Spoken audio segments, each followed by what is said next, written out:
لو الحكاية فيها إن فيتو. فبدأنا نحدد المستشفيات التي يجوز لها إصدار مثل هذه الشهادة. خدي بالك، معاش الضمان بيغطي 1.5 مليون أسرة، متوسطهم حوالي 6 مليون في مصر. بناء عليه ما اقدرش انا، والطلبات اللي عندنا بتفوق النهارده اكتر من 300-400 الف طلب.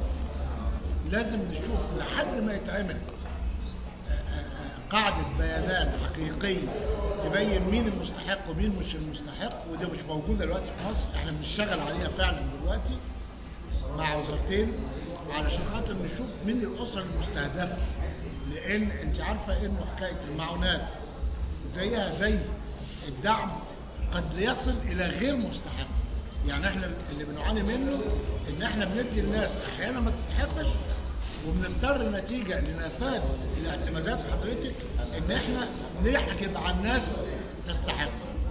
فكان اول حاجه طلبنا احنا جديه نسبه الاصابه بالعكس، وعشان كده في كثير من المحافظات مش عندكم في اسكندريه بس تحددنا العديد من المستشفيات التي تعتمد شهاده. لا، هو اذا كان بلغ العجز بالواحد اكثر من 50% بيستحق معاش الضمان، لكن في انواع من العجز بنقول عليها، او في اغلبها بنقول عليها ان هي التي تقعد الشخص عن ان يقوم باي عمل.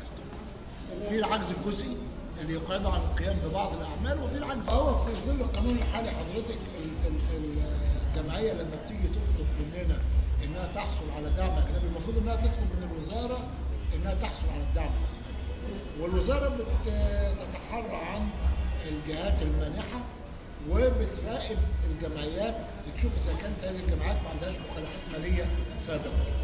واحنا في القانون الجديد اللي هو هيصدر خلال شهر يمكن ان شاء الله، قانون الجمعيات الجديد، محافظين على نفس الحكايه. يعني هيحصل انه اي حد هيتلقى معونه اجنبيه هيقدم طلب للوزاره، الوزاره هتبحثه وترد عليه.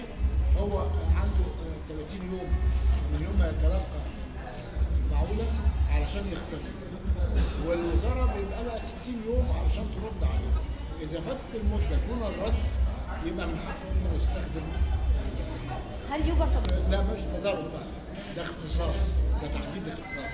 حضرتك جميع الجمعيات الاجنبيه التي تعمل اللي هي بتبقى اجنبيه وبتعمل لها فرع في مصر، دي تسجيلها مش عن طريق وزاره التضامن، بتسجل عن طريق وزاره الخارجيه، وبيبقى المسؤول عنهم وزاره الخارجيه مش وزاره التضامن، لكن مش تضارب، ده توزيع اختصاصي.